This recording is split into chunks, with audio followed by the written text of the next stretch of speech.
Raja Pedang, Jilid 16 Episode 1. Karya Asmaraman S. Ho Ping Ho.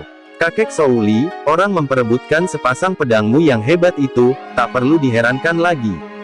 Hanya anehnya mengapa agaknya mereka hendak membunuhmu. Adapun aku, tak tahu aku mengapa mereka mati-matian hendak memperebutkan pelajaran-pelajaran yang tidak ada artinya itu. Tidak ada artinya kau bilang, hehehe, Beng San. Dalam hal ini kau lebih buta daripada mataku. Aku mengikuti ketika kau berhadapan dengan Song Bun Kui, kemudian kau menghadapi Hek I Hua Kuibo. Kau cerdik sekali telah menipu mereka. Kecerdikanmu itu menarik hatiku. Memang, tak salah kalau Poati dan The Bok Nam mewariskan Im Yang Sin Kiam Sut kepadamu. Kakek itu mengangguk-angguk dan Beng San membelalakkan matanya saking herannya. Kakek Sou, kenapa kau bisa mengetahui semua itu? Kakek buta itu tertawa lagi. Siapa yang tidak tahu bahwa Im Sin Kiam dan Yang Sin Kiam terjatuh ke dalam tangan Tian Te Siang Giap? Hanya tak pernah kusangka sekarang sudah terjatuh ke dalam tangan sepasang iblis itu. Kebetulan sekali aku mendengar ketika kau diserang oleh Song Bun Kui. Angin gerakannya dan angin gerakan tanganmu biarpun lemah dapat terdengar olehku dan tahulah aku bahwa kalian mainkan ilmu silat yang belum pernah kudengar sebelumnya. Setelah kalian bicara baru aku tahu bahwa itulah Yang Sin Kiam Sut. Pantas begitu hebat. Kembali dia mengangguk-angguk. Kemudian kau dibawa pergi Hek Hua Kuibo. Aku diam-diam mengikuti dan setelah melihat sikap iblis wanita itu kepadamu, baru aku dapat mengetahui bahwa dua orang itu ternyata telah merampas kitab-kitab itu, seorang satu. Betul sekali, Beng San menarik napas panjang. Mereka merampas kitab dan membunuh dua orang kakek Poati dan The Bok Nam. Bagiku, dua ilmu itu apa sih gunanya? Kalau lapar tidak bisa mengenyangkan perut, kalau haus tidak bisa memuaskan kerongkongan. Paling-paling bisa digunakan untuk menipu orang dan main gebuk. Kakek buta itu tertawa bergelak. Hahaha, ketahuilah Beng San, 2 atau 30 tahun yang lalu, aku sendiri pun akan memaksa kau mengeluarkan dua ilmu itu kepadaku. Mungkin sekali aku pun akan memaksamu, kalau perlu menyiksa malah membunuhmu. Beng San menjadi marah. Ternyata dia salah kira. Disangkanya kakek ini baik, tidak seperti Song Bun Kui atau Hek Hua Kuibo, kiranya begini bicaranya. Kakek Sou, kukira hatimu melek, tidak tahunya sama butanya dengan kedua matamu. Kau yang sudah berilmu tinggi itu dan belum kau ketahui apa semua itu kegunaannya, masih saja menginginkan ilmu yang lain dengan cara memaksa orang lain. Sebetulnya apa sih artinya memiliki ilmu silat setinggi langit? Anak bodoh.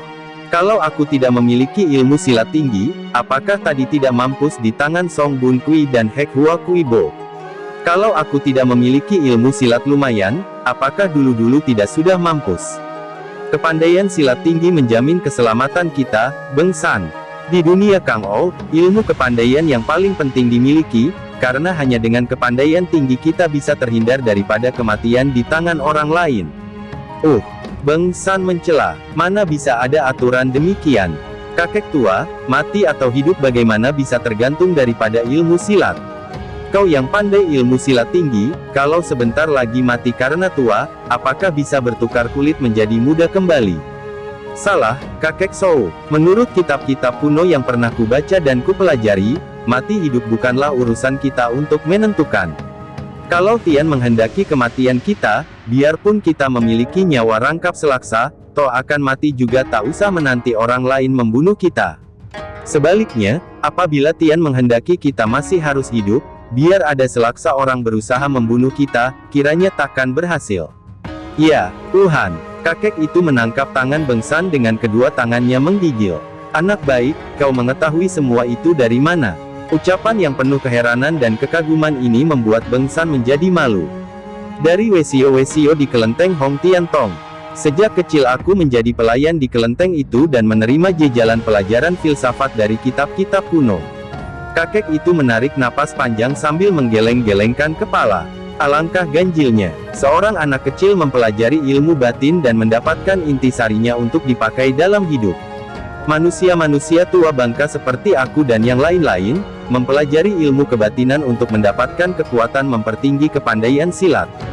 Benar-benar menyeleweng, benar-benar tersesat, lalu merangkul Beng San dan menangis terisak-isak. Tentu saja anak sekecil Beng San belum mengerti betul apa sebetulnya yang dipikirkan dan apa artinya kata-kata kakek ini, lah mengira bahwa kakek itu telah melakukan perbuatan keliru dan kini merasa menyesal, maka untuk menghiburnya dia mengutip ujar-ujar kuno lagi, "Kakek Sou, pernah para suhu mengatakan kepadaku bahwa insyaf dan menyesal akan kesesatan diri sendiri termasuk kebajikan. Jauh lebih baik insyaf dan menyesal daripada bangga dan menyombongkan diri sendiri." Kakek itu makin terharu lalu mengusap-usap kepala Beng San. Anak baik, kuharap dalam beberapa pekan ini kau suka mengulang semua pelajaran yang pernah kau pelajari dari para suhu, guru, di kelenteng Hok Tian Tong itu. Oati dan The Bok Nam benar ketika memilih kau sebagai ahli waris. Sayang mereka tidak ada waktu untuk menurunkan dasar-dasar ilmu silat. Beng San, kau harus menurut kata-kataku, kau harus tekun bersiulian, samadhi. Semua itu untuk memperkuat tubuh dalammu dan mengimbangi ilmu-ilmu tinggi yang sudah kau miliki. Kalau tidak demikian, kau akan celaka, sebelah dalam tubuhmu akan rusak binasa.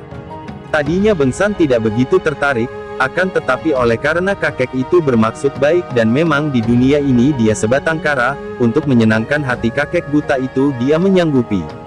Demikianlah, mulai malam hari itu juga, Beng San mengeluarkan semua hafalannya tentang kitab suci di zaman dahulu, sebaliknya dia menerima petunjuk-petunjuk dari kakek sakti itu tentang samadhi, latihan napas, iwikang, hikang, dan lain-lain yang berhubungan dengan ilmu silat. Terjadi perubahan besar pada diri kakek buta itu setelah setiap hari dia mendengar kata-kata filsafat dari kitab-kitab kuno yang diucapkan oleh Beng San, lah nampak lebih tenang, wajahnya selalu berseri dan berkali-kali dia menyatakan bahwa sekarang dia rela mati, tidak takut mati lagi. Beng San memang banyak menghafal kitab-kitab yang pernah dia baca di kelenteng Hok Tian Tong. Selain kitab-kitab agama Buddha seperti Dhammapada dan lain-lain, dia juga membaca dan menghafal isi kitab Upanishad dan kitab-kitab suci Enjio Kong pelajaran Nabi Kongcu. Kurang lebih 100 hari kemudian, Beng San sudah mempelajari semua ilmu yang diturunkan oleh kakek buta itu kepadanya. Tentu saja yang dia pelajari dan hafalkan hanya teorinya, adapun tentang prakteknya, baru sedikit-sedikit dia latih di bawah petunjuk kakek Sou Li.